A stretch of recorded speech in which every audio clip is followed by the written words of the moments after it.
What we have in this campaign is a president who has 4 years of serious accomplishments with a vice president that has had vast experience in foreign policy over his entire lifetime, facing two people, Governor Romney and Congressman Ryan, who have zero experience in national security.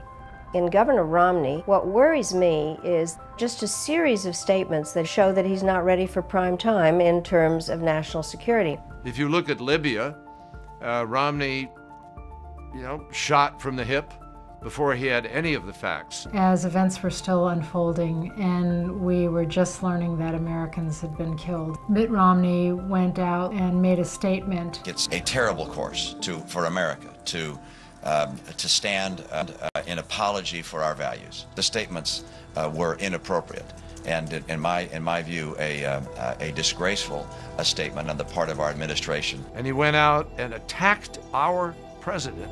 It was shocking. It was the most stark example of trying to be politically opportunistic and use a national tragedy to your advantage. The suggestion that anybody in my team would play politics or mislead when we've lost 4 of our own, Governor, is offensive. That's not what we do. The last thing we need to do is to go around making belligerent statements as if he were going to go to war with every single country. The worst example of bluster is that he accuses the president of not doing enough in Iran. If Barack Obama gets reelected, Iran will have a nuclear weapon and the world will change. The American people have to understand how effective the sanctions have been against Iran so far. President Obama has brought the international community together to impose the most crippling sanctions in history. Mitt Romney's policy on Iran is just to ratchet up the rhetoric. Romney is way out in front of his headlights on this one. And this bluster or this constant, well, we'll just be really strong and tough. Well, what does really tough mean?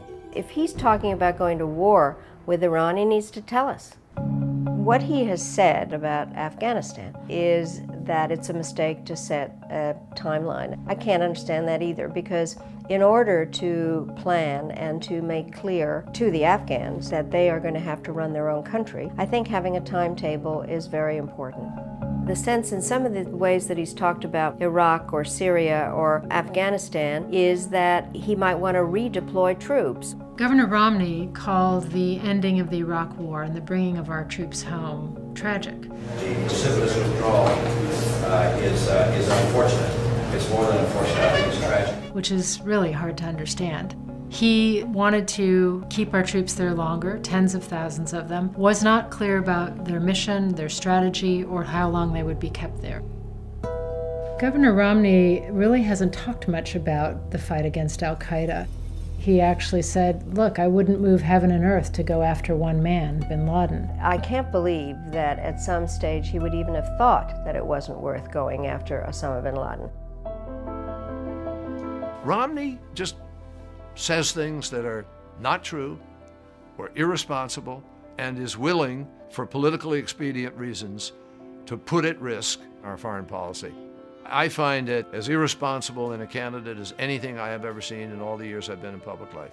American voters have to ask themselves, does Governor Romney pass the gut check to be commander-in-chief? We cannot afford to have Governor Romney and Congressman Ryan as president and vice president.